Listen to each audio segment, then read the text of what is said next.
If we bet on Sam Houston State today, whether it wins the squad route or not, but if we bet on Sam Houston State today and they don't cover and they don't win, I will buy a Sam Houston State jersey and wear it for a week on stream, looking like a fucking idiot.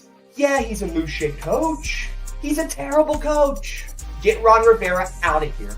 I'm not even saying to hand the keys over to Behenemy yet. All I'm saying is this is not our head coach. This is not a winner. This is not our guy. Listen up. All right, take a little mental screenshot of this one. Boop. Give me the Ravens laying 3. Come on, it's got to be Baltimore must play here. They're winning this game big. It's going to be an under game. They're going to be running the shit out of the ball, and they're going to win this game by 5+, maybe 10+. I mean, if you have to listen to Jameis Winston for advice on the sidelines during a game, that's probably when you got to hang him up and maybe go with a different game plan here, Javon, because if he's seeing something that Derek Carr and the coach aren't, that's an issue to me. That's just Jimmy Butler activities now. I just don't know if I can click a square and just say, you know what? I'm going to go to the grave with Jimmy Butler today when I see that cut. That profile. I'm watching them rock down. Brand new bag for pro, but I didn't pay for it. I don't like spending that cash because I'm trying to savor it.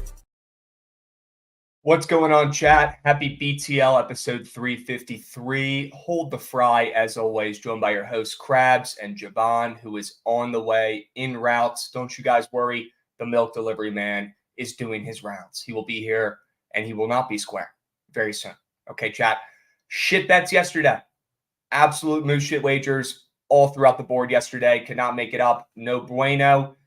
Gets before he gets on here, might as well just fucking get it over with and throw up that damn L recap from yesterday. A lot of X's, not a lot of greens. We got to be better. We got to be so much better, folks. These plays are not smacking. College basketball plays are not hitting. Plain and simple. Plain and simple. Okay? It was always the Suns. I want to get that out there on record.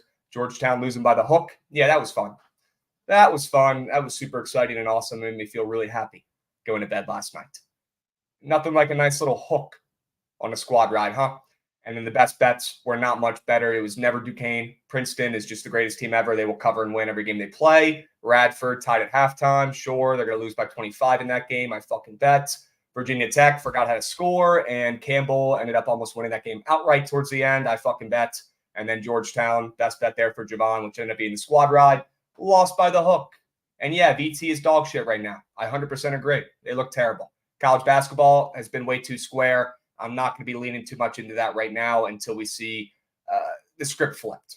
Plain and simple. Okay, I'm not going to keep giving out losers with that. We're going to keep moving and grooving. Might have to start dabbling in the NBA because my 2 reads last night with the Kings and with the Suns came through. I believe the Kings finished it off. The chat, correct me if I'm wrong. But did the Kings win that game and beat the Lakers last night? Let me know. We've got a hype train, folks. We got Moose 1223 coming in hot with a sub bang. Let's go, Moose. Moose. That reminds me of the squad ride last night. Sure. We got B Armin Sports coming in hot with a subby. Love to see it. W's. We got PhD 412 coming in sub banging. Love to see it. Love to see it. Chat, Trent's back today, so stay posted. He should be running the search stream after BTL today. W's back to the normal routine. Love to see it.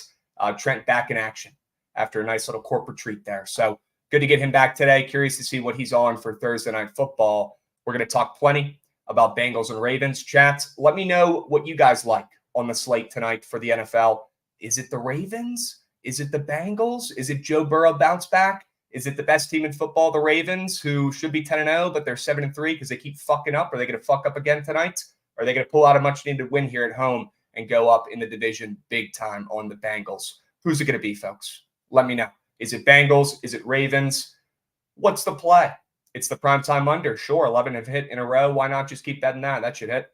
We got a Jay Gucci subby. Let's go, Jay Gucci. Let's go, Beast. We got a hype train moving and grooving. Love to see it. Trent said Ravens, sure.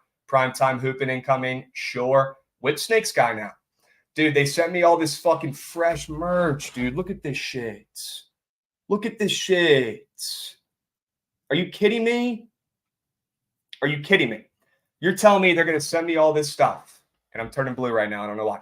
They're going to send me all this stuff, and I'm not going to somehow root for the Whip Snakes, who are back in my hometown of Maryland? Are you kidding me? How am I not going to root for that team? God, I'm in a pickle.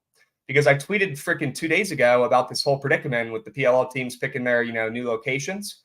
And I talked about the Redwoods. I knew they were going to fucking go to Cali. I knew they weren't going to be an East Coast team. They just feel like a Cali team.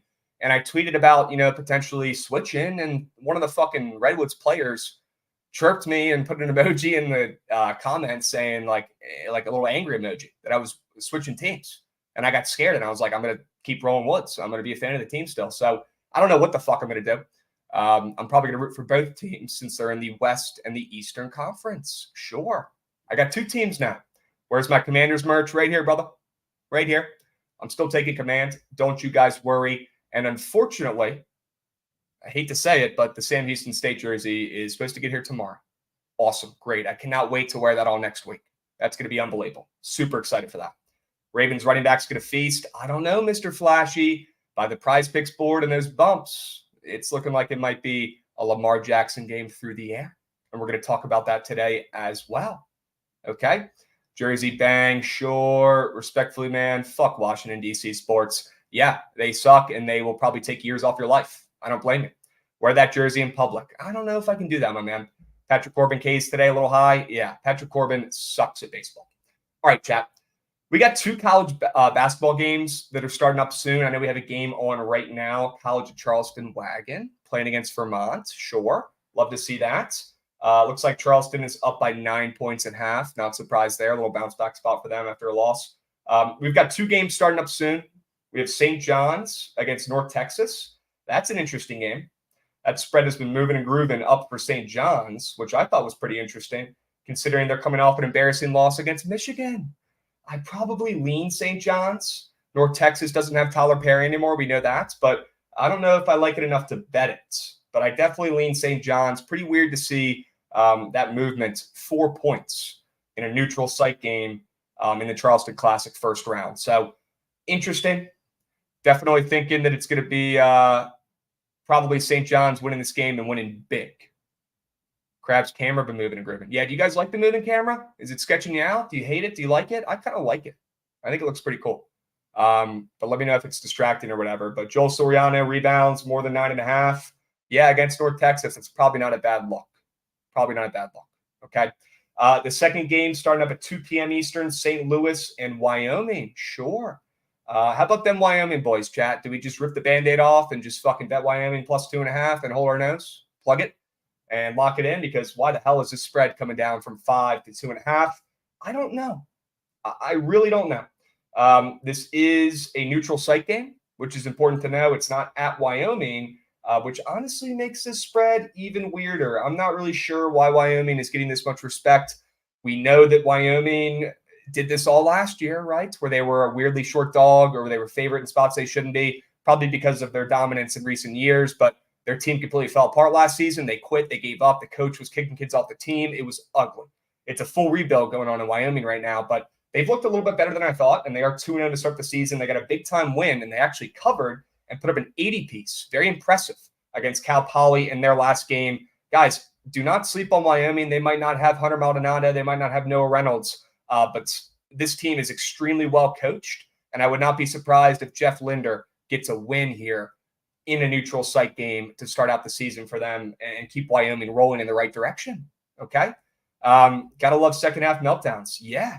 Second half meltdowns have been absolutely stealing my lunch money in college basketball. Maybe first half is the play. That's what we should be doing probably. It's St. Louis by 10. Yeah, we'll talk about it when Javon gets on here. Rumor has it might be sooner than you guys expect.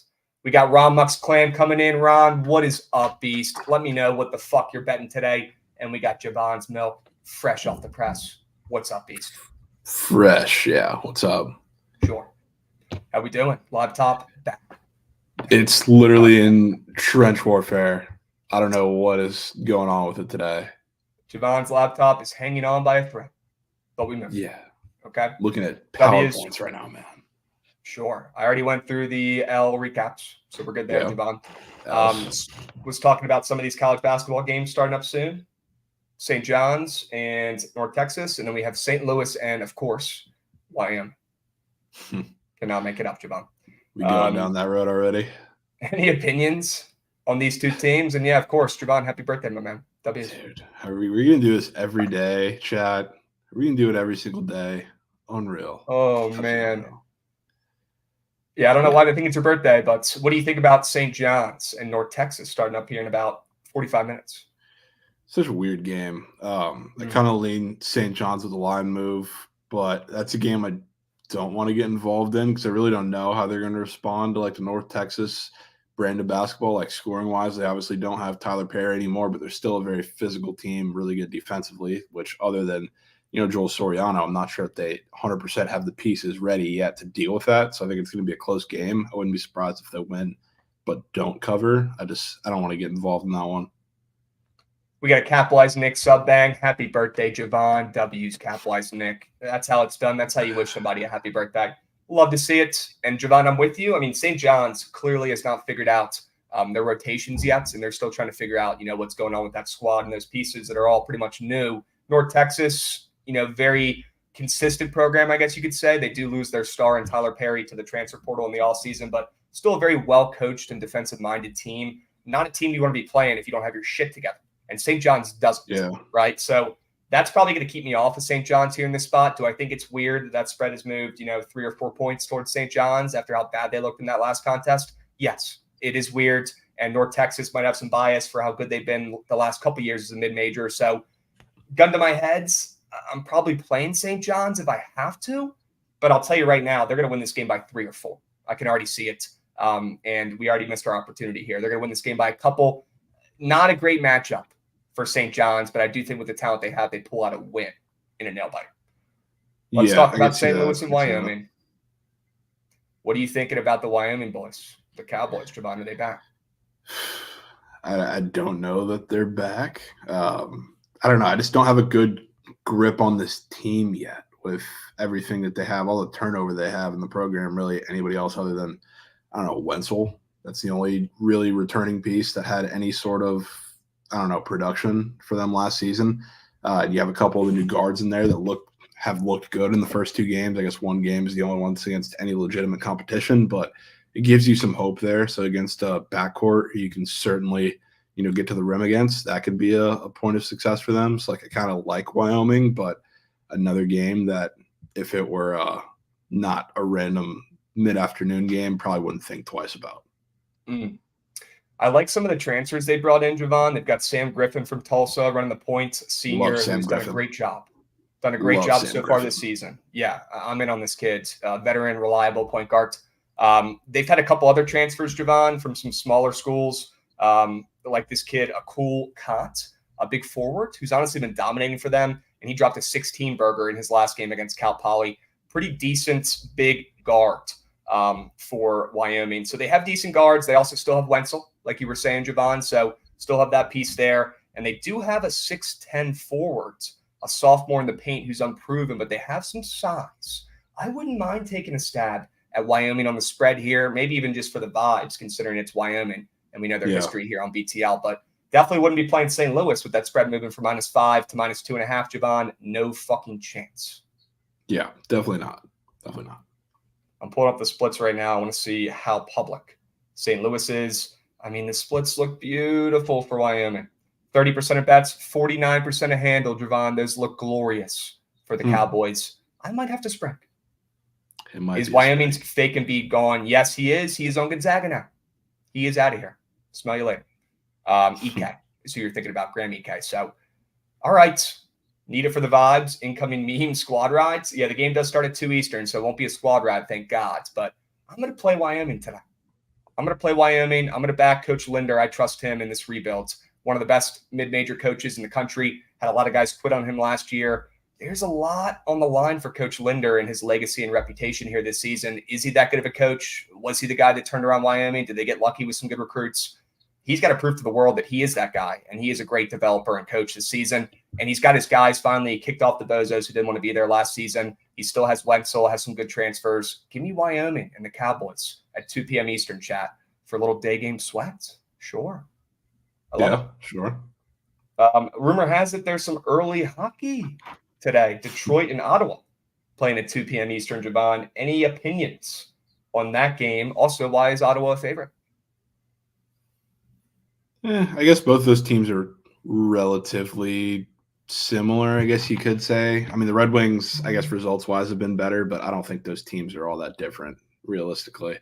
So I don't think it's that weird. I would love to play the over here, even though people would just love to take mid-game overs when they're playing the global series. A lot of these games haven't gone over in the last handful of times they've had them overseas, so it's not the best spot to do it. But this is probably the game that I would finally consider going to it. So again, if this game was not in the middle of the day, probably wouldn't think twice about it. But if I had to make a play, it would be the over. Okay, the over in the early game, sure. What about Ottawa being a favorite with a losing record, Javon? I know that piques my interest, but is Ottawa a better team than their record shows? And everyone knows that in the hockey world? Yeah, relatively. I mean, the Red Wings are also probably a little worse than their record would say, I'd argue. So, and they're starting to regress too. Yeah, a little bit. I mean, they started out the season pretty hot. I mean, you got a couple pieces in there coming in that have been absolutely amazing for them, and they've been slowing down a little bit. Like they've been beating up on the bad teams, losing to the good teams, and now they've been playing just more good teams. I guess they haven't been able to beat outside of the Bruins they took down a couple weeks ago or a week ago. Okay, sure. Lean the over on the ice for the day game, and we move. Yeah, Dubs. You want to do some NFL talk, Javon? Sure. Goots, run that shit. Week 11 NFL preview. Book it.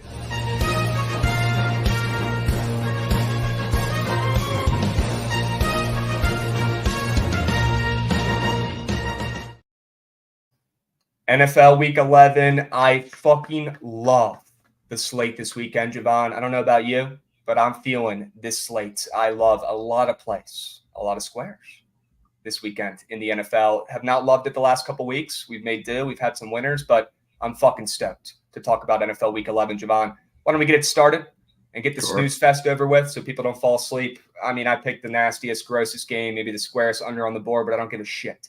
It's still going to hit. Cleveland and Pitt, under 33. This total keeps on moving down. It's probably going to keep on moving down, and for good reason. I've already seen this game play out in my head. The Browns are going to find a way to win because they're somehow a favorite in this game without Deshaun Watson. And everyone's going to be on the Steelers saying, how the heck does Mike Tomlin and Kenny Pickett keep doing it with this new shit roster? But they keep winning, and I'm going to fade the Browns because they don't have a quarterback and take the Steelers at +1. That looks like the freest bet on the board. I'll tell you how this game goes. There probably won't be a point in the whole first quarter. It's just going to be an absolute punt fest, and maybe target some of those punters on Prize Picks. But it's going to be ugly, stinky, the worst game of the week. But that's exactly what we want here with an under. It's going to be first team to score double digits in this game is going to win. It's really that simple, Javon. You're going to see the Browns defense, who is probably the best defense in football, in my opinion, and the Steelers defense, who has an absolutely elite D-line, lock in. If the one thing that sketches me out about the Steelers defense, it's probably their secondary this season, maybe a little bit. It's not going to matter because the Browns aren't going to fucking throw the ball that much with DTR starting. So this total's moving down for good reason. The splits are sharp. It looks super low. It's almost scary to take at this point. But yeah, like they're saying in chat, I see like a 14-10 type game. I think the first team to get into double digits, it's going to be in the second half, is going to be the winner of this contest. It's going to be the Browns. I've already seen it. 14-10 final in this contest. Absolute snooze fest. Yeah, I'm with you. That game's going to suck. It's going to be ugly. One with the Jets-Bills under 40, which this kind of feels like a perfect storm of everything. I'm not going to act like it's super sharp, say the Jets won't score points. But on the other side, you obviously have the new offensive coordinator situation with Buffalo, and I think they're going to be pretty conservative. This just screams a game of, Zach Wilson's already beat them once in the first game, beginning of the year, Monday Night Football, when Aaron Rodgers got hurt. They're going to make him do it again. They're going to be super conservative, especially after how Josh Allen has been turning the ball over recently. It's been all over the news. What are they going to do against a really good Jets secondary? It's a really good Jets defense, and in general, they're going to run the football a shit ton. If they're not efficient, so be it. Make Zach Wilson and that offense that can't do anything against any defense beat you. And then they're not going to have to push the ball far downfield with Josh Allen's arm, A, because what happened the first time they did that against the Jets, and B, what has happened the last handful of weeks when he's been doing that against really any defense. So this screams of a super conservative approach with the Bills with new play calling. They're going to kind of ease their way into it. A lot of the run game with James Cook and Latavius Murray, and then a lot of short game dump offs in the pass game, partially because that's what they can afford right now with Josh Allen, but again, because they're going to make Zach Wilson beat him again. It's the only way you have to approach this Jets team. Okay, going with a nice snoozed fest under in the Bills and Jets game. Total down, I'm seeing 39.5 now, which is good. It keeps on moving and grooving down. Love to see that. The one thing that worries me about this is, Bills offensive, masterclass, which is probably in the queue at some point in the coming weeks. But against this Jets defense, you kidding me? It's probably not going to be this week. And that's the only thing this team really has going right now is that defense. So I'm with you. The Bills, look, they've looked like shit all year. Let's not try to catch the falling knife, I guess, and back their offense to drop a 35 burg. And against the Jets, I don't even know if that's possible to drop a 35 piece if they wanted to. That defense is that good. So I'm with you on that under. I like it. I think they could drop 28-31 and still might find its way under, to be honest. Because I don't think the Jets are going to score. Yes. Yeah, I'm with you.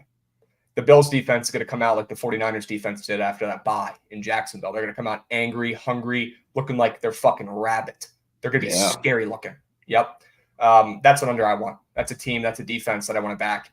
The Bills are going to come out angry in this game, and that equates to an under and a Bills cover for me. So I'm with you. Okay. Dubs, let's keep moving to groove, and let's talk about some overs for the weekend. NFL Week 11 slates. 2 Mikey overs we like this weekend, Javon. I like Arizona and Houston over 49.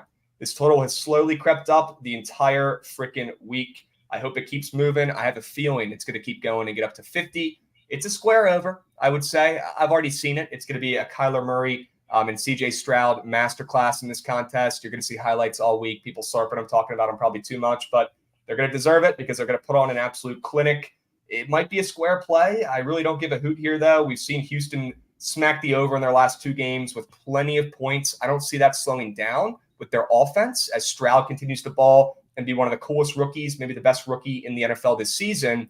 And their defense has really taken a step back in recent weeks after low-key being clamps early on out of nowhere. Now we're seeing that real Houston defense, nothing special. And Kyler, in my opinion, looked great in his first game back. I think he's only going to look better as time goes on. We know he's a dual threat, beast. It's really hard to cover that guy with his feet too. So good luck, Houston. This weekend, even in their home, and I think that Houston maybe pulls out a cover here with that spread moving from 4 to 5. That makes me like the over even more because I think it's going to be a Houston blowout with Arizona getting some Mima points, second half late. Kyler Murray not giving up, trying to stat pad, prove to the world that he is the QB that belongs starting under center in Arizona. And you're going to see 20 or 30 points each from both teams in this game easily. Houston wins by 7 to 10, but the game soars over by the third quarter and we go about our day. Love it. Love it. It's going to be a track meet. That'll be a fun game to watch. It will be a track meet. Yeah. What do you like about the Tennessee and Jags over? So I think there's a couple different ways that we have an avenue to get here to this over. And part of it, of the fact that I like it in the first place, this is 2 teams who are coming off of games not scoring a touchdown last week. The Titans had 6 points. The Jags had 3. So big bounce back spot here. But it's also a bounce back spot, I think, primarily for the Jags coming off of the game where they just ran into the Kyle Shanahan off a bye buzzsaw, which I can't really fault them for, even though they haven't been able to show it against really any good team, I guess you could argue, but especially in that spot, really tough spot for them. And now they're going back against the Titans defense and especially a Titans secondary where, Trevor Lawrence, just like he does against a lot of the terrible secondaries or has done this year, he dices them up and he can have a really good game with this offense. So I think they're the team instead of the Bills that I really believe in more to come out angry in this game and really show out. And honestly, I think Will Levis has a pretty decent game too. I think it's going to be kind of a Jameis Winston type game where there's high highs and low lows, where the low lows I will gladly get in because that just means interceptions against a team who's really good at creating turnovers and takeaways. And that leads to good field position and more points, but they also don't blitz nearly as much as a lot of the teams that, Levis has struggled against, like the Steelers and like the Bucs last couple of weeks. So I think he can sit back there and you'll see quite a few explosive plays from him too. So this kind of feels like the Steelers-Packers game from last week, except a little more like turnovers. I think are going to be a bigger part of this one from the Will Levis side of things, which I think can only help a Jags offense that's going to come out pissed off. Okay. We got Fruity's Burner coming in, giving out a subby. Happy birthday, Javon. W's Fruity's Burner. Love to see it. 11 months. Awesome vibes on a Thursday. Let's keep them moving. Let's keep them grooving. Javon, I like this over. I was expecting this total to drop in the 30s. Yeah. It's a Titans game. It's the Jags who looked like new shit last week. Great sign. I think that this total moves at 40, and it's not really budging, which is good because the under is getting bet a little bit. Not really surprised there either because it is a Titans game. So I'm in on this over. We get a little Trevor Lawrence bounce back and maybe some Levis magic as well, whether it's turnovers, in his own side of the field or, crazy deep shots, because we've already seen those this season already. Yeah. Dubs. 100%. Love it. Let's move to the blowout of the NFL weekend chats. 2 teams, 2 games we think are going to win as favorites and win big. I went with the Browns. I don't know how big they're going to win by or how many points they're going to win by here, but they surely are going to win this game. I know that for a fact. Guys, if bets like the Steelers +1 hit, Vegas would not be open. It wouldn't look like it did. It wouldn't be as shiny. It wouldn't be as fun. Wouldn't be as cool. The sports books wouldn't be open. You guys wouldn't even be able to bet. You'd have to go back to the old school thing where you got to find a dude in a wife beater with slick back hair and place a bet with him. Okay? Bets like this don't fucking hit. And I know it's Pittsburgh, and I know it's sketchy. I know it's Cleveland with no QB. Personally, and Javon, cover your ears, I don't think Watson's really been the difference this season for this team. I think it's been their defense. He's been hurt too much. He's been in and out of the lineup too inconsistent. It's not that much of a drop-off, in my opinion. This team's going to run the ball a million times. It's going to work. You know why it's going to work, Javon? Because they're a favorite in this game, and it makes no fucking sense to me. The Steelers are on absolute fire. They're 6-3. I literally got a notif on my phone earlier today, Javon, that said Mike Tomlin keeps on doing it with the mid-roster he has right now. It makes no sense. He cannot keep getting away with it. I'm not saying the Steelers aren't going to end with a winning record. They do every year, but they've won 4 of their last 5. So have the Browns, though, with different QBs in and outs. The Browns are going to win this game with their defense. Kenny Pickett is going to be seeing ghosts out there. This is the Kenny Pickett seeing ghosts play of the weekend, Javon. He's going to take major steps back. We know he's not going to throw 2 touchdown passes, and the Browns are going to win this game by a touchdown. Their defense is going to look elite. The Steelers are not going to be able to move the ball at all. Give me the Browns. I'm in. Definitely in. I went with Russ and the Broncos in the Sunday night game. Another game that I think it's not going to be a blowout. It'll be pretty close. Probably got to change the name to something else for this segment for favorite. But I like their spot, and I think as good as they've played the last couple weeks, and I really don't know how you can ignore it. I haven't heard enough about how this defense is starting to round into shape, about the Broncos defense that we kind of have expected over the last couple of years, and then when you bring Sean Payton in, kind of exactly what you want from him in this defense too. So they've been fantastic, and as much as I love the Vikings and the whole Josh Dobbs story, they beat the Falcons, which their defense is up and down and was very hurt in that game, and the Saints, which I think is probably the most overrated defense in the NFL, and we've talked about that since the start of the season. They're starting to show it once they play some better offenses now. So I think the Broncos defense is going to absolutely torch them, and I think Josh Dobbs is going to have a pretty tough time. As much as I hate to say it, fade the Hall of Famer, I think the Broncos defense locks in, helps that it's a primetime game too, and elevation. But I also think one of the things that we saw last week, which I guess it's just kind of the Jameis experience, but this Vikings defense hasn't really gotten challenged down the field much in the last handful of weeks. Between Derek Carr, when he was playing last week, he didn't do it. Taylor Heineke, respectfully, is terrible. He didn't do it. Jordan Love didn't do it. Brock Purdy wasn't able to do it in the Monday night game. The second that Jameis came in there and started attacking the ball downfield against a secondary who was very, very vulnerable, they got torched. Obviously, he had a couple picks too. It's Jameis Winston, but they got torched down the field. So I wouldn't be surprised. All the narrative around Russ has been that he's throwing for 3 yards a pass. He's going to push the ball downfield against the secondary. And I think this is going to be one of the first couple times that we see that this year at a pretty consistent level. So I love the spot for the Broncos on Sunday night.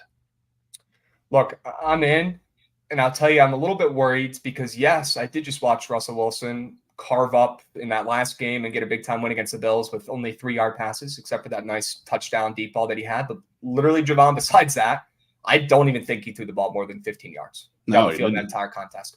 That doesn't mean he's not going to do that in this spot. If that's a weak point of this defense that they can kind of, target, I'm with you. Nobody's going to be expecting it one bit. Maybe that's an edge. Maybe that's an angle that we have an advantage on. But that is so sketch. Overall, though, the Josh Dobbs, experience, how long can that continue? And I'm not rooting against, fun or Josh Dobbs being good. I think it's fucking great for the sport, and it's awesome, and he's a great dude, and he's working his ass off, and he's finally gotten his opportunities, and he's shining. But Javon, this is a tough defense. It's been playing a lot better recently. The Broncos, I'm not saying they're playing like they are when they had Von Miller back in the day when they won with their defense, but their defense has looked much better in recent weeks than they did early on. So Would not be surprised if they clamp up Dobbs a little bit here in the Vikings, who have also just been on absolute fire. Everyone and their mother is going to be blindly betting the Vikings for the vibes because of Dobbs. And I don't blame you guys, but just know that that's a moose shit wager, and it's not going to hit. And me and Javon will be there at the counter with our tickets, counting our guap with the Broncos -2.5. It's that simple. It really is. I like Dobbs, and I think the story continues, but not this week. Like, he's got a couple games like against the Bears, Raiders coming up. Like, you'll see similar performances to what he's had so far. But Broncos defense at home in prime time, that's a tough spot. So I'll back. Yep. And no need to record this Z-Bull. You can always go back and rewatch BTL. Yeah. If you want to go back and correct me and call me out. Yeah. Always in here chirping. It's always in here chirping, man. But that's a good point too, chat. If you guys are trying to craft up your weekend plays and you're thinking, what the hell am I going to bet on? I got to figure out what the BTL boys like, but there's no BTL on the weekend. What the fuck do I do? You go back to Thursday on Twitch and you watch the BTL segment with the NFL Week 11 preview. It's that simple. You do the same thing on Friday for college, and then you check the BTL Twitter and you check the cheat sheets in the place. It really is that simple, folks. Okay. But do not forget, you can always go back and rewatch these shows and these apps. Okay. Yeah, it's always recorded. And while we're on the topic of bitching in chat, I don't want to hear any bitching after the amount of spams in chat I saw yesterday talking about USF. Everybody was mad that we were talking about USF, and they're saying USF is the freest play on the board. They're damn near 20-point favorites and almost lost by 20. So, chat, I don't want to hear shit from you about any plays after all that I saw yesterday on that on the hard one. Chad is banned from plays today. Yeah, I don't want to hear bitching. I don't want to hear bitching. Okay. Chad, it's been a tough week on the books. Okay, we're a little on edge. All right, the winners aren't coming through as hot as they were last week. Okay, we need to all come together here and find some plays that we love. All right, and that's our job up here. We're going to find you guys some winners. We're finding you guys some winners for this weekend.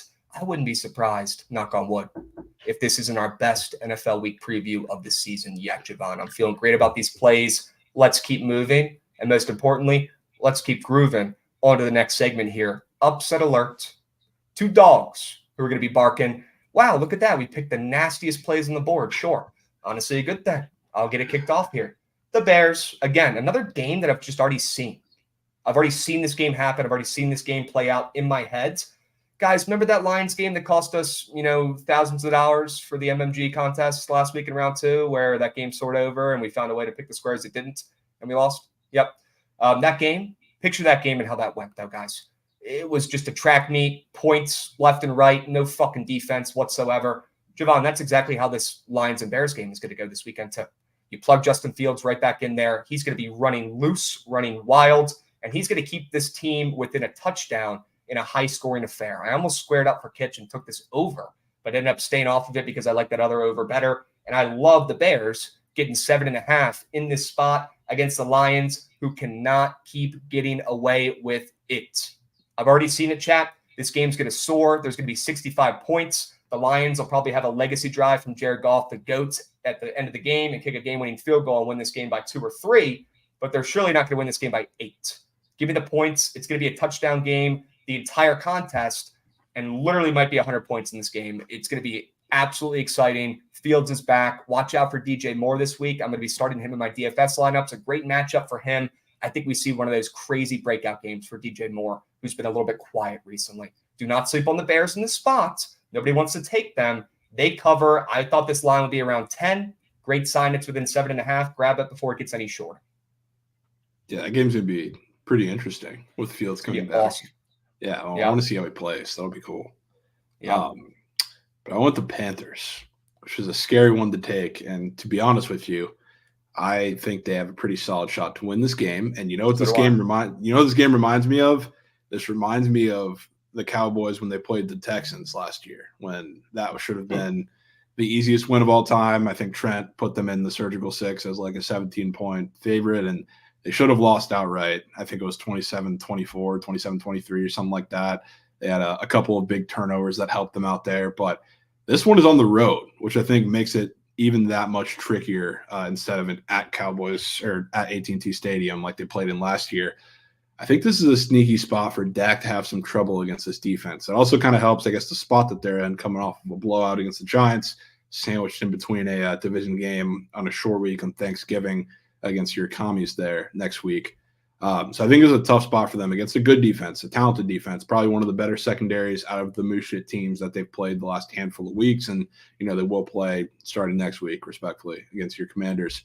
So I think Dak has a tough time. And I was debating taking his interception square. I don't know if that's still on the board, but I think this game is going to get weird. I think the Panthers defense is going to lock in at home. Bryce Young is going to randomly have one of those games like Davis Mills had last year against the Cowboys. And this just gut play screams to me the Panthers make this one weird. I wouldn't be surprised if we get like a weird Panthers defensive touchdown, because that's what it might take to keep this game within this number and give them a chance to win this game.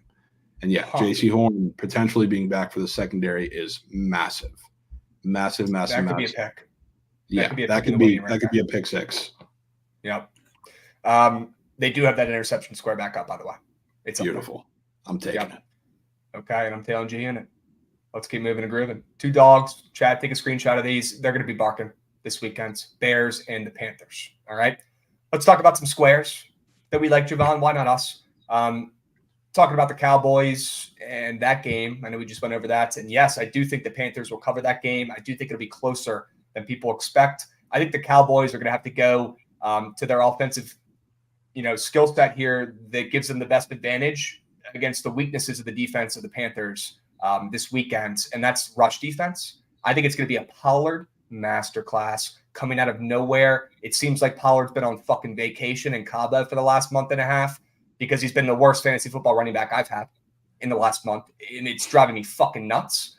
But his squares are back up to where they should be this week, super high. They have a touchdown square up, and Javon, this guy hasn't had a touchdown in like fucking 2 months. He hasn't done anything. He hasn't found any pay dirt in almost 7 weeks. Okay, he's finding pay dirt this weekend. They're going to be feeding Pollard. It's their best chance of winning this game, and I think it's going to be closer than people think towards the end. They're going to have to feed Pollard. That's their edge in this contest, like you said, with Horn potentially coming back and Dak coming off a couple legacy games. We know what that means. Dak is due for some regression. We probably have a pick incoming, and the Cowboys are going to have to run the living shit out of the football in this contest to secure a dub in a sketchy one that nobody's expecting. Give me Pollard everything. I like his yards, but I mainly like him to find the end zone because he hasn't done that in 2 months, and he's leading the game in odds. By far the worst odds to score a touchdown, ATTS in this game at -130, the only guy minus on the entire board yet. And the guy hasn't found the end zone in 2 months. Give me a break. He's finding the end zone this weekend. Give me TP to finally fucking do something this weekend. I'm in on that. Yeah. And then I got DeVito, less than half a touchdown. Yeah, that looks free against the shitty Commanders defense after he's thrown 3 in the last 2 weeks. That kid is going to look like he's playing with a blindfold on this weekend. And I'll be there, boots on ground, Javon. I'm very excited to watch that game. Our defense is going to come out on fire. If they don't, Jack Del Rio is going to get fired. So if I'm using my brain and being a smart person, I'm thinking, maybe Del Rio will actually do some work this week. Maybe he'll stay in the office an extra half hour and get some shit done. Maybe he'll lay into some of his players who have sucked ass all season. Maybe he'll figure out how to get one of his linebackers to make a fucking tackle this year, considering he played the same position in the NFL a couple years ago. So, Del Rio, now is your time. This defense needs to lock the fuck in. We'll have Emmanuel Forbes back this weekend, Javon, after he got ejected for no reason last weekend. I actually love that edge for this kid who's had a very up and down season. I think he comes out with a chip on his shoulder and absolutely clamps. And it also doesn't hurt that Tommy DeVito stinks. And this kid is only in the game because the Giants are tanking for the best pick they can possibly get. He's not going to throw a touchdown. Give me Tommy DeVito, less than half a passing tutty. He's going to get clamped up and looks like he's playing with no fucking arms and legs out there, straight up. Yeah, I'm in there. What do you like? Took Nick Bosa over 0.75 sacks. I wouldn't be surprised if this goes up to a flat 1 by the time we get to Sunday. But I guess we'll talk about that game when we're on meat on table. But the Bucs are getting creamed, and it's going to be Nick Bosa / Chase Young against Tristan Wirfs, which obviously that's going to be an intriguing matchup. And on the other side, they have Luke Goedeke, who might not even play. So we're going to have on one side, it's going to be a great battle with, Chase Young or whoever comes out on the other side against Tristan Wirfs. And on the other side, it's going to be one of the two up against likely a practice squad or just a hurt right tackle who already is absolutely horrendous. So Baker is going to be in absolute hell in this game. And regardless of, I think they're going to be doing rock, paper, scissors to figure out who goes on the other side away from Wirfs the entire game. So I don't even think it matters. But they are going to put him in hell, and he's going to be pressured every single play, and he's going to get sacked probably multiple times by both of these guys. So I think it's going to be ugly, and he won't have a chance to do shit. And obviously they can't run the ball, and they're going to be down, so it's not like you're going to be at a big Rashad White script or anything. So Baker is screwed. The offensive line is screwed. Nick Bosa is going to terrorize that team. So I'm taking his sack square. Then I'm taking Sam Howell, less than a pick. I assume you've seen the Giants injury report, which is kind of funny. That's the most obvious we're tanking injury report of all time. It's like they're in the NBA. So, I mean, first of all, the first game they played, they had him in hell with a lot of pressures, and that he just really didn't look all that good in that game. Secondary, I guess, is a little better than you give it credit for, too, but a couple of those guys are injured or limited participants in practice, so who knows who we're going to get for this defense, kind of just period. But I think this is going to be a much better game for Sam Howell coming back at home against this defense that he's already seen once. He's looked better too. I know you've noticed the last couple games they made some protection adjustments where the sacks have gone down a significant amount. Switched up the line completely. Yeah, they switched up the line. Yeah, so I mean, he was getting 5-6 sacks a game. Now it's I think the most they've had in those couple games is 3. I think he had a 1 spot in there too, 4. So yeah, I really like the spot. The sack numbers are down. Yep. Yeah, especially if we're seeing, I know Kayvon Thibodeau is concussed. A lot of linebackers on that defense, too, are not practicing. So who knows what Giants defense we're going to get. And to be honest with you, regardless, it doesn't scare me. So I think he'll be much better in this game. So that squares up for a reason. I can't tell you the last time I've seen him juiced under for a pick, too. Because, I mean, when he's going against a really good defense, he is minus 200 to throw a pick. And even against shitty teams, he's minus 115, minus 120 to throw a pick. It's minus 130 to not throw a pick, especially after throwing one the first time. That's probably one of the most significant odd shifts that I've seen in those interception props / squares this week. So I'm buying it. It's like a Brock Purdy thing. Yeah, and I'm in on that. I like that square a ton. I like the way Sam Howell has been, progressing. I don't know how anybody could say they don't. The kid is turning into one of the better QBs in the league in his rookie season. It's been unbelievable to watch. If he was on any other team, he'd be getting slurped 10x straight up. But he's not. Luckily for me, he's actually a Mander, which is cool. And he's going to have a great day. Now, I do think they're going to run the ball a lot more in this contest. It's going to be a W game script, hopefully. But it's still the Giants. It's still Ron Rivera coaching for the Manders. It's still sketch. These games are always closer than they should be. I can't get myself on the Manders spread. I couldn't even get myself on this under after I saw that injury report, Javon, like you said, because I'm worried that the Giants literally might be just throwing in the fucking white flag, waving the towel, and saying, you know what, we'll catch you guys next year with the #1 overall pick. That's kind of how they're playing. And that's how that injury report is kind of sounding. They don't even want to fucking be here this weekend. And with the Commanders getting absolutely chirped the last 2 weeks with our coaches' jobs on the line, right? You're going to see their best play over the next couple weeks. And we see this every year with the Manders. They're a second half team.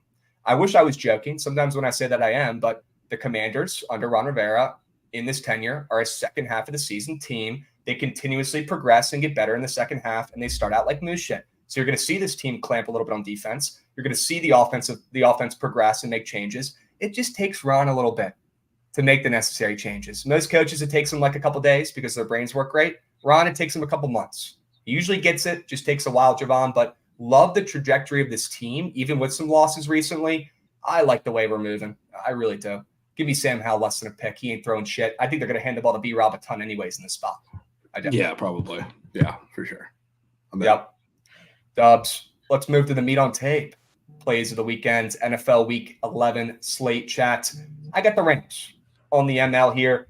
The Rams being +1 is hilarious in this spot. They opened up +3, I believe. I love that Sean McVay and Matt Stafford, who's been banged up pretty bad recently, and so have some of the receivers coming off a bye, extra rest, extra prep for McVay and Stafford, which is huge. Because we know he's just as involved at this point as freaking McVay is. He might as well be a coach as well. Stafford's going to come out like he's looked, at times early on in the season where he's absolutely dynamic against his Seattle secondary that is so freaking overrated because they played okay in a couple good games early on in the season.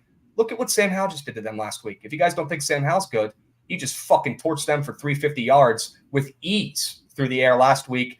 You're telling me Matt Stafford with Cooper Kupp and Puka isn't about to do that this week too? Might even be worse. The spread keeps on coming down. I love the splits. It's a sketchy line. It stinks. It reeks. And I want in. Give me the Rams on the ML. They get a big-time win at home against the overrated Seattle Seahawks. Yeah, man, that game is weird, and I would probably like to get involved right there with you. So I'm down. Let's go. This game isn't weird. It's not a weird line. It's not a weird anything.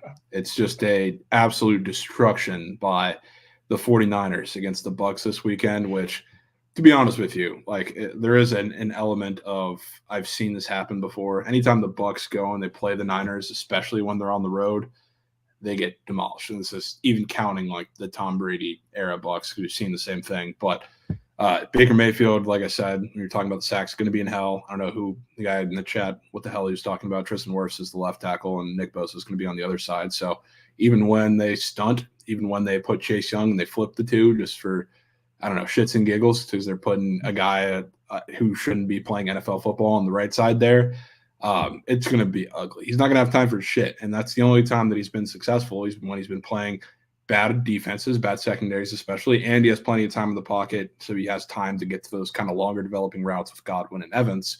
He's not going to have time to do that. So this defense is going to strap the Bucs. I don't know if they score a touchdown, and then, I mean, offensively, Brock Purdy, the Bucs pass rush has been absolutely pitiful. He's going to have all the time in the world to operate. The only time that Brock Purdy has been shit is when he's been pressured, like the 2 games before the bye week. So again, I think this is going to be a Kyle Shanahan masterclass, kind of just what we saw last week, 35-3 type game. 35-3, absolute destruction, and another Shanahan masterclass. Okay. Yeah, I think this is going to be a game where, I mean, you can't really fault Baker for playing bad against the Niners in the situation, but the game where it starts to get Todd Bowles' head going, maybe we should give Kyle Trask a shot in the next couple of weeks. Oh God, it's gonna be that ugly. I want it to be that ugly because I want to see Kyle Trask.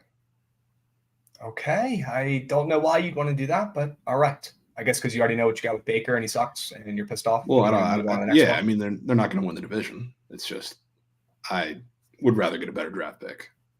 Sure, I'm with you.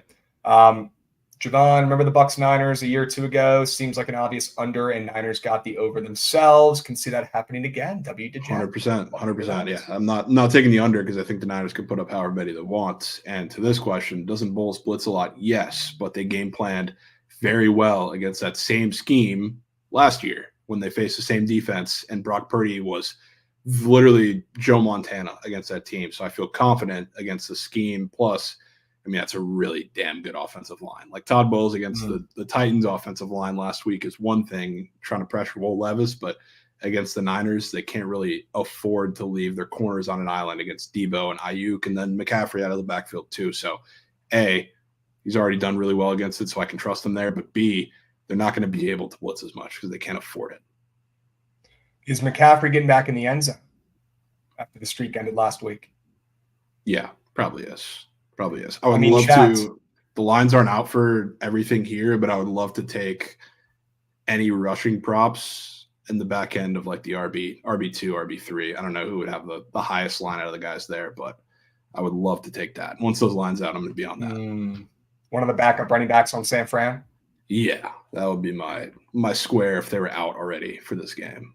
The streak is over. It's not like they have to really push for McCaffrey being in the game in the fourth quarter anymore if they don't need to. And I feel like if, Shanahan has half a brain, we know he likes to run his players in the dirt, but at some point you got to put your guy on the bench so that his leg doesn't fucking snap at some point, because it is football still and you never know what's coming, right?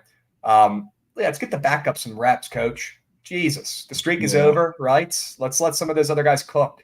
Well, he's still going to score. Don't get me wrong, but once we get into the late third, early fourth, you're probably getting Elijah Mitchell. I don't know if Jordan Mason is still actually getting carries, but you're going to get into a couple of the guys back there.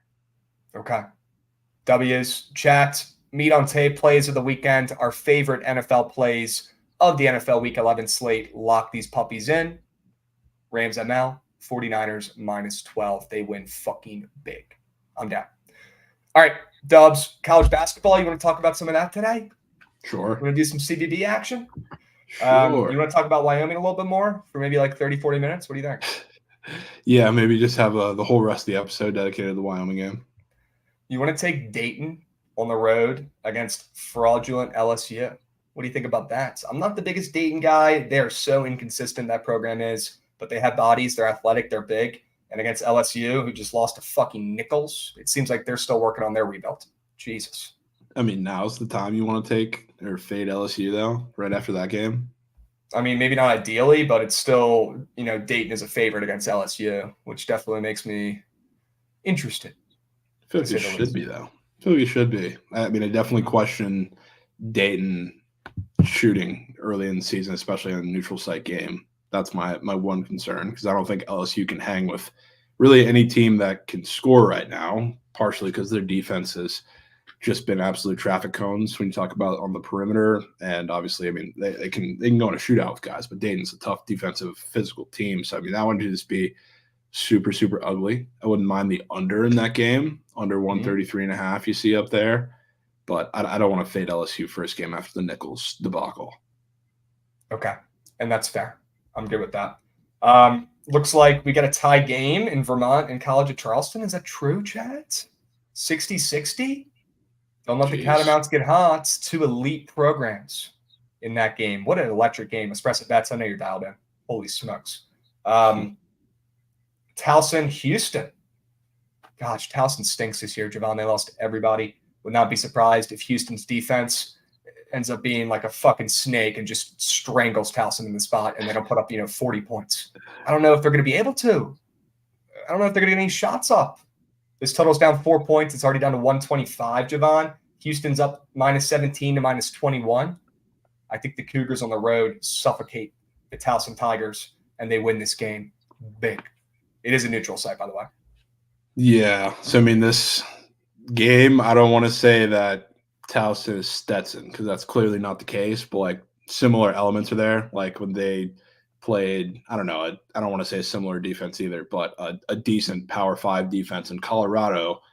A, they're just not a great three-point shooting team, and B, the volume's not really there. So, like, they've put up 14, 16, and 10 threes in their couple games, and for them to put up 57 points against Colorado, they had to shoot 6 of 14 from three. So those they're not shooting damn near 50% against this Houston team, and if that's all they can do and they're not getting to the rim, they're fucked. So, I mean, it screams of a moose fest there too.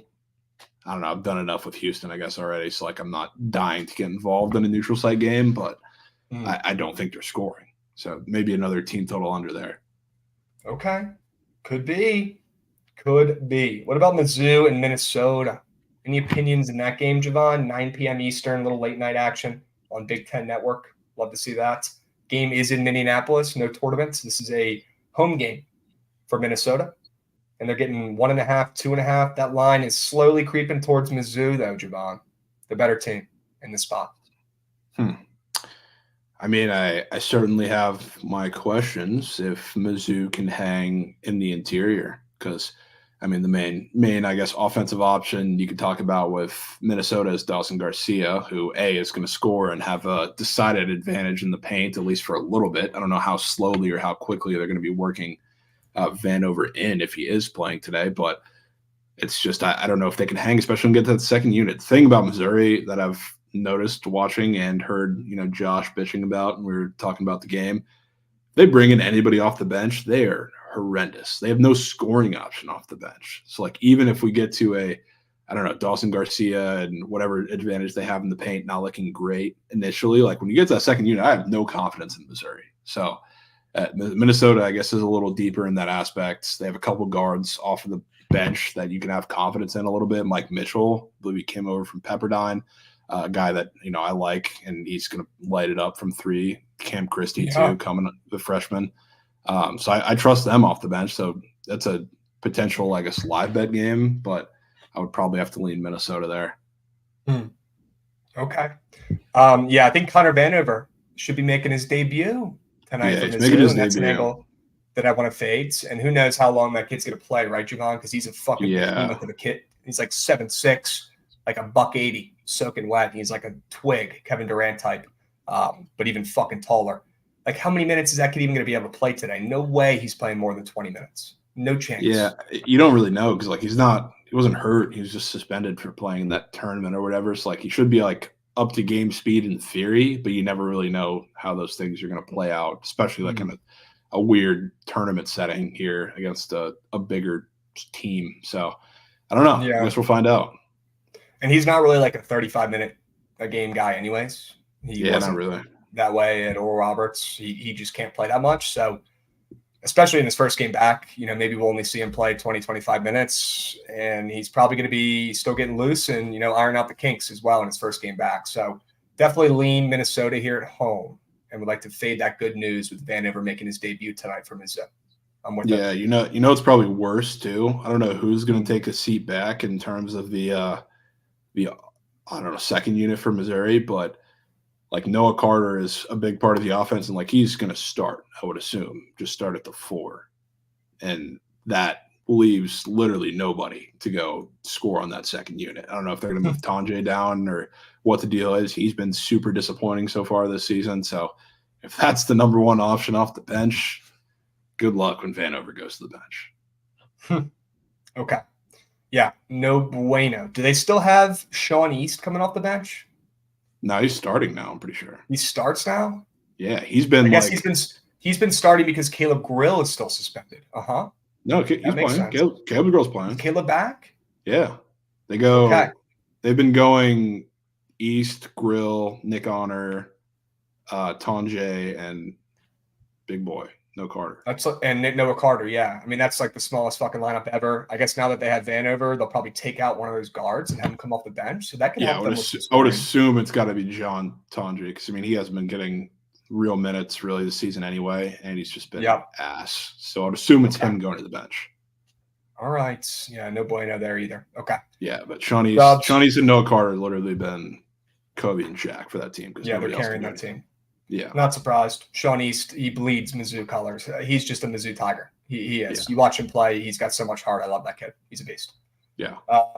Okay. Any other late night CBB games, Javon? Looks like Auburn is laying 14 on the road at Notre Dame. I think that game is at South Bend, I believe. No, it's in Brooklyn. It's in Brooklyn. Neutral site. That makes that spread even fatter. Notre Dame, right? That name carries a lot of weight. Mike Bray. Absolute fucking GOAT, my favorite coach ever in college basketball, but he's walking off into the sunset with SBR, Javon. He's gone. It's a dark time in Notre Dame and South Bend for this basketball program and this team. They have nobody. They are terrible, dude. Absolutely terrible. You like the Tigers today on the road, laying 14.5? I don't blame you. Yeah, I'm fading them. And I mean, I think we haven't really seen – I don't know, a high level of intensity yet from this like Auburn defense. That's probably supposed to be a little better than it has been because, I mean, they got cooked by Baylor for a while. A lot of that was just really good shot making from a couple of the Baylor guards. Honestly, against Sela too, they're pretty disappointing. But now they play a Notre Dame team that I believe is going to have 3 freshmen in the starting lineup with another team who has no real, guy to go to, no dominant scorer. I guess the one that you can talk about is their little stretch 4 who – is really the only, old guy on that team. So, like, talk about all these guards in the backcourt where they're just pesky and going to hound them for 90 feet. They're going to be screwed. I mean, this seems like a game where Notre Dame turns the ball over 25 times, and it's just going to get ugly for their offense. And that if they get into a track meet too, if they allow Auburn to run, I mean, they're screwed. And I mean, there's the very obvious decided advantage down low with Janai Broome, who's going to dominate against really anybody they put on him down there. I don't know what they're going to do. Just seems like Auburn, despite how, disappointing they've been in the game against Baylor, and their offense has been all right, but defensively they haven't been great. This seems like the game for me where their defense wakes up. I would love for it to have been, a situation in the jungle where you're rooting for this game, but at a neutral site with a team who can't shoot, Auburn's going to get to the rim. I just think they demolish Notre Dame. Okay. I do too. I second that. I'm in. I love it. Lay the points with Auburn on the road to look good for the first time this season. The Irish are that bad. Their name carries too much weight. People aren't going to want to be fading the Irish in this spot. We'll do it for them. Okay. Yeah, I don't know. They might. They might. Notre Dame's been shit. They've been bad. They're terrible. Yeah. It's not like I'm not taking a super sharp angle here. I mean, they just lost by double digits at home, I think, to Western Carolina. This is a team that's too young, and I want to continue to fade. Okay. And that's fair. What do you think about Utah and Wake Forest, Javon? Looks like this game is neutral. They're playing in that Charleston Classic down there in South Carolina. Spread is up from 4.5 to 5.5 for Utah here Do you like Wake? I know you're high on this team early on in the season. Yeah, I don't know if this is the spot for them though. I mean, a neutral court, I guess, really doesn't help this either in terms of like the Wake is going to chuck shots. That's kind of what they do. That's why I like them because like when they're completely ass, like they're going to be horrendous. But when they're on and hitting shots, they're going to be really, really good. I don't know if this is the spot to do it though, because Utah is a relatively tough defense and a physical team. So like Wake, not only that, but like the problem with that we've seen so far with Wake is that they can't keep the hands to themselves. Like they foul at like a ridiculous rate. So like the game last week where they're +2, I forget who they're playing off the top of my head, but I took them in that game. The entire starting lineup damn near had 4 fouls by the middle of the second half, which is a problem. And now they're going up against a physical team that's going to make them defend without fouling. So I'm very scared of them in this spot. So I am definitely not I don't know if I'm going to lay it with Utah, but I'm good on watching this one from Wake Forest. Okay, that's fair. We got an EJ Willie sub bang, 7 months. Let's fucking go, my dude. We got Flynn 3415 sub banging. He's asking, should I bench Rashad White in fantasy this week, Javon? What do you think? Yeah, you shouldn't be starting that guy for any reason. I guess the only reason you could is maybe he gets a bunch of checkdowns because they can't do anything else on offense. But I don't know if the upside's worth it there. Okay, the juice might not be worth the squeeze, folks. Might not be worth it. Okay. What about Boston College and Pitt tonight on the gridiron? No way we just jump to that game that quick. Yep. Jumping right away. Have to talk about it or I'm going to lose my fucking mind. We need to. Pitt -2.5 might be a nuclear missile whale play. Pitt -2.5 might be a double. It's down to 2.5. Well, I'm just that looking scares me a little bit. Surface level here, Coach. Just that surface level. Me. Well, on DK, it's a 2.5. It is. It's a 2.5 everywhere now. I'm looking. Okay. And who the fuck is betting on Boston College? Probably a lot. Let me check the data here, folks.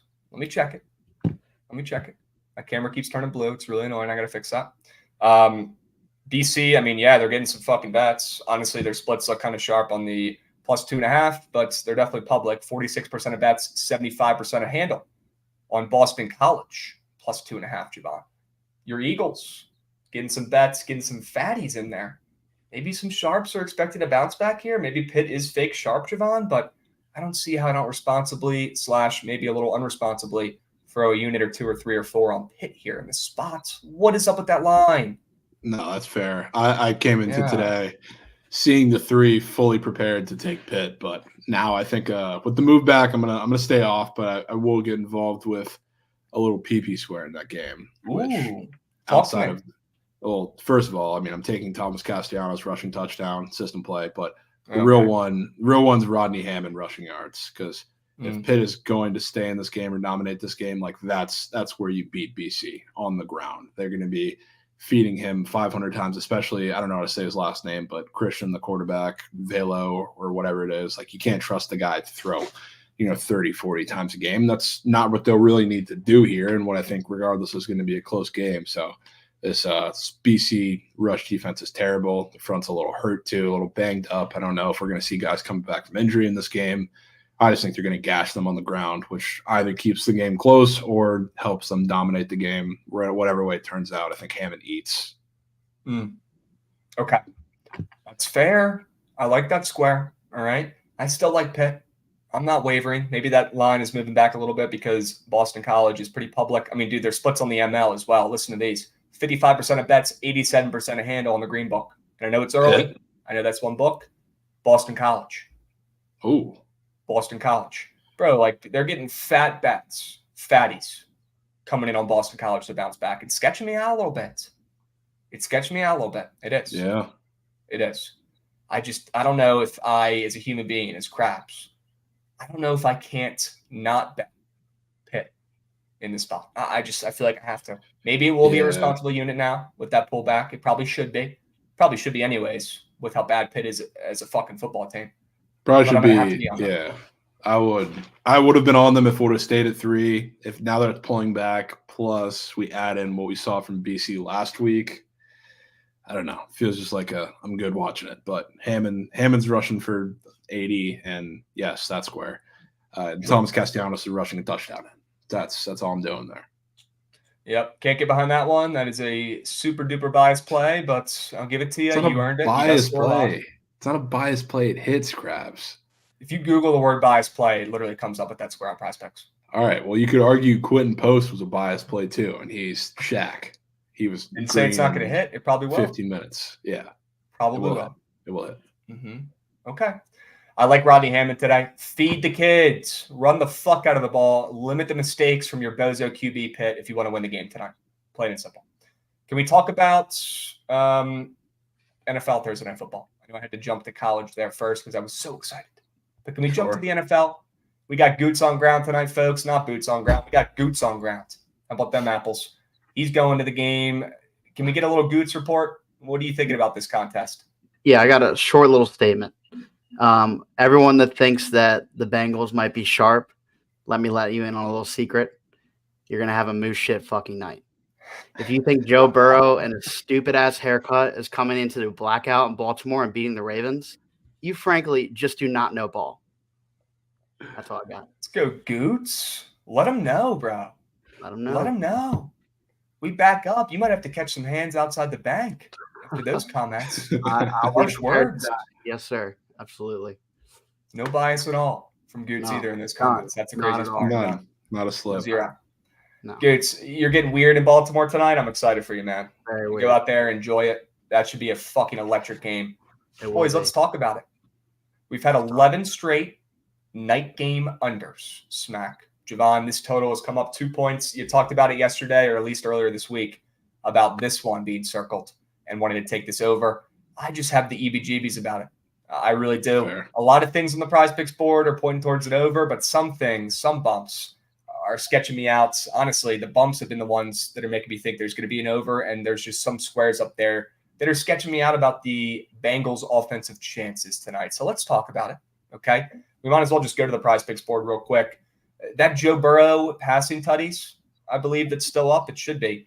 That one scares me a little bit, although I do like that he has a pick square up there, Javon, I will say, because I don't think he's going to be throwing a pick today, but that sketches me out a little bit against this Ravens defense. Maybe it'll just be the Mixon masterclass. Honestly, that probably makes a lot of sense, and I wouldn't mind backing that narrative.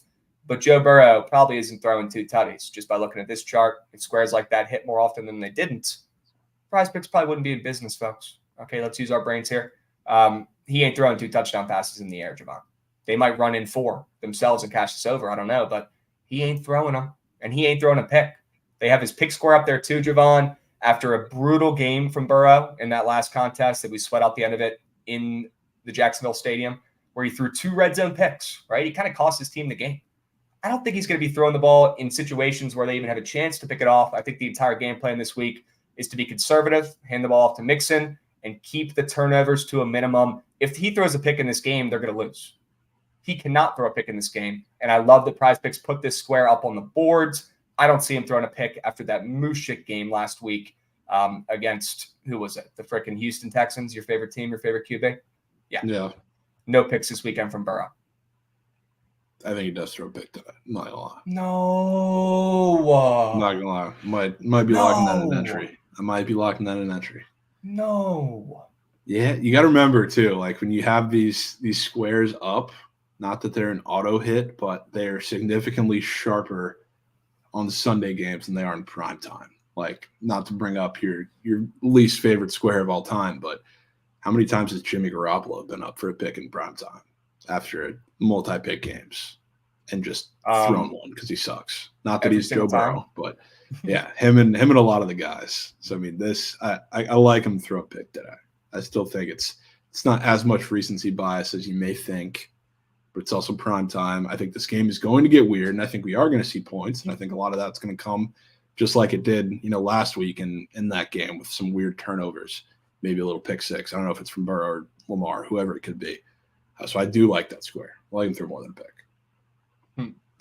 So that means you like the Lamar pick as well, because I don't. I like the Burrow pick better. Okay, good. Better than Lamar. All right. And yeah, I cannot believe you just brought up that Jimmy G square. I thought we agreed to never bring that up again. Yeah, just using that as an example. Yeah, you want me off that square that I just talked about? All you got to do is bring up that Jimmy G interception. Jesus. I also love Lamar's fantasy score, Javon, for a couple reasons. I've seen his passing yards get bumped up. I saw Mark Andrews' receiving yards getting bumped up, and I like to target that too. I think Andrews has a masterclass tonight against the Bengals. It's going to be the Lamar show. He's got that 1.5 passing touchdowns up, Javon. I thought it was a great sign and a little bit weird that it wasn't that 1.5 pass rush receiving touchdowns this week. You know what it's up for tonight?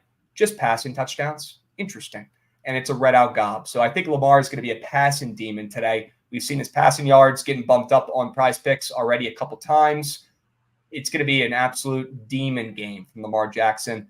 But I'll tell you what, he's got a lot of squares up to maybe think he's going to ball today on all sides of the game, whether it's running or passing or whatever. So I'm just going to keep it simple and go with his fantasy score because I don't know which one I'm going to target. I don't want to pick the wrong one. I think Lamar has a field day pretty much in every facet of this contest, especially passing. But I don't want to get too cute and just take his yards, especially if they end up winning this game by a ton and they just run the ball every single play in the second half.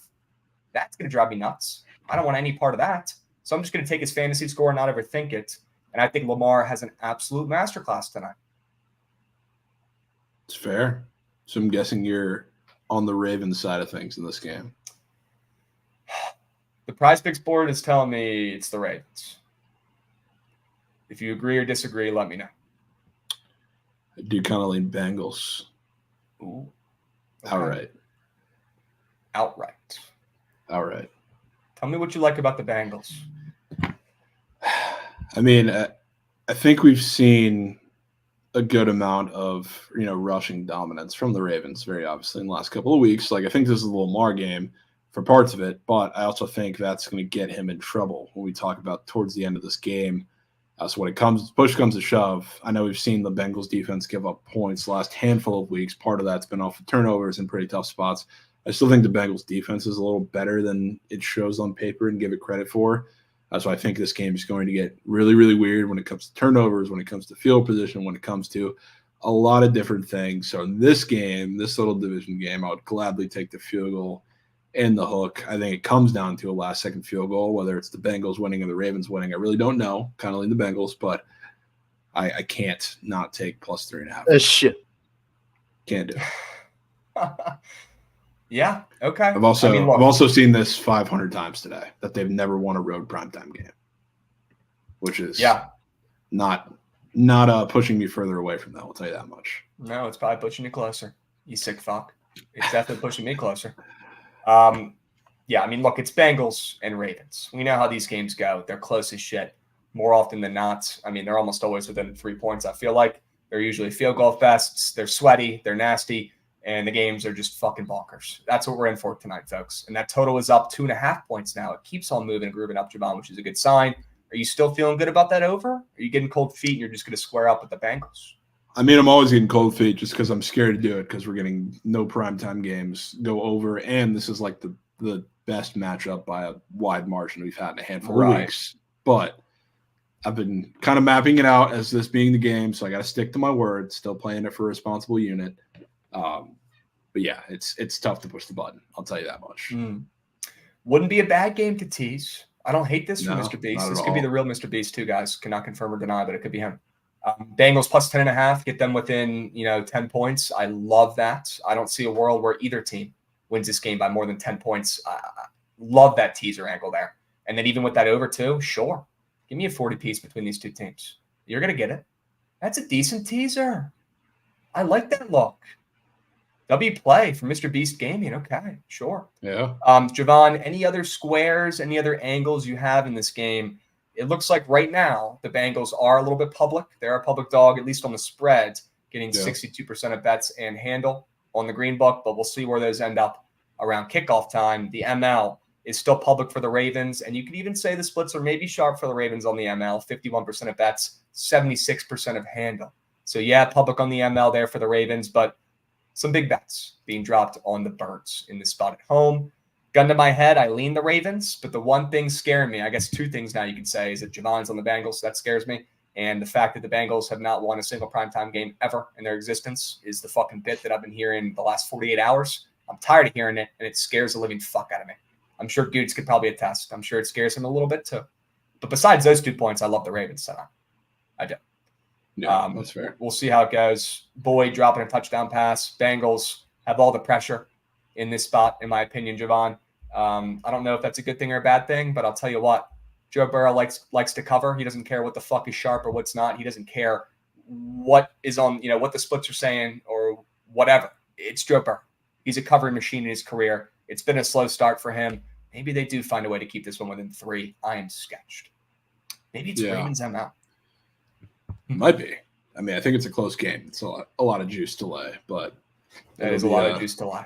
Yeah, it would be a close game. I definitely want to – I haven't really fully decided yet, but, I mean, with T. Higgins out, just like we saw last week, there's going to be an increase in targets across the board for a lot of these guys. Like, don't get me wrong. I think Joe Mixon has a really good game too, but it's probably value across the board for guys named Irv Smith. I don't know. I would love to back. Somebody just said Tyler Boyd night after he dropped the touchdown. I would love to get involved there.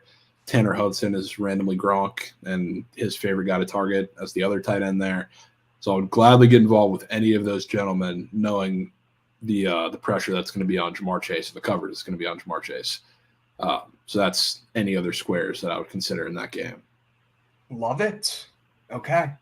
W's, gun to your head. You're still taking that over? You still like it? Yeah, got to do it. Okay. All right. Don't have a goddamn choice. I'm in.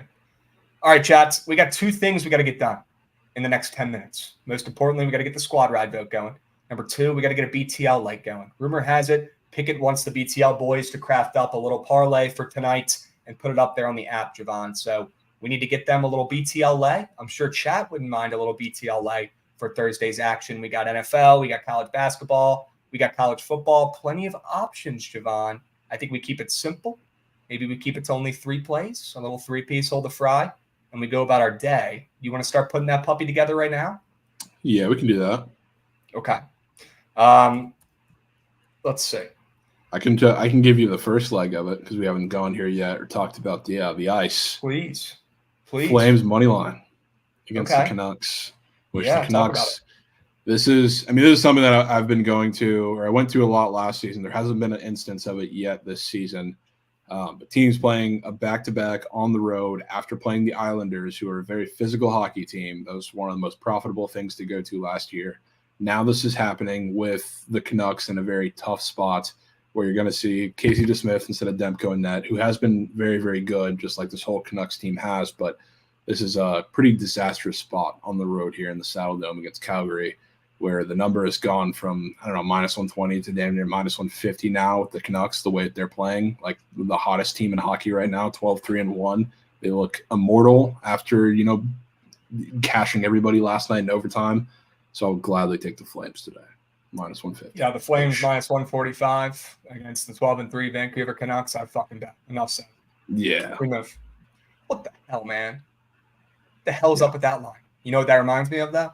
The Predators 2 nights ago when you told me to take them, and I did, and I sneak nuked them, and then they lost. I told you very clearly to not take it. I just had to point out the line. I told you I was taking it. You fucking called me up and you said, take this for 10 units. Do it. That's what I heard. Yeah. That's what I heard. I bet. No, Daddy told me don't fucking take it, and I couldn't hear him. Yeah. This is the geyser. Okay. This is the one to take, yeah. Okay. Trent 10U on Ravens bang. Holy shit. Sure. Okay. We'll go Canucks, we'll go Calgary, fading the Canucks on the ML tonight. I'm in on that.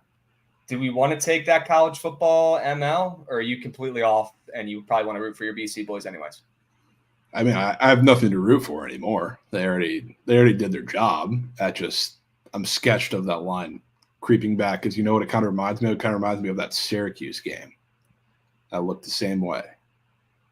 Yeah, but turns out that was some crazy QB bullshit. But yes, it does. We could take Lemoyne. Who are they playing today?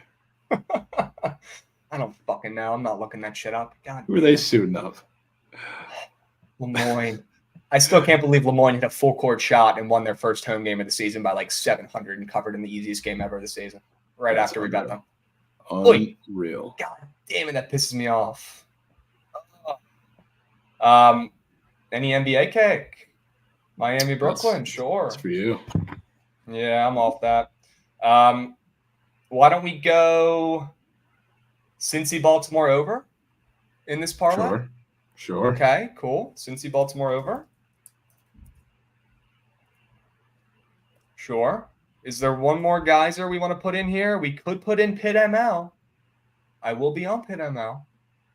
If you don't want to do it, if you want to take a CBB play, we can do that too, though, as well. You want to put Auburn in here? I mean, honestly, I don't love putting fat spreads and big lays, but this angle – I mean, I kind of like Utah in that game, but I just don't love playing the full game with them. I saw B Camp in chat spinning the Utah first half. I wouldn't hate that. Would not hate that at all. Utah first half ML? Yeah.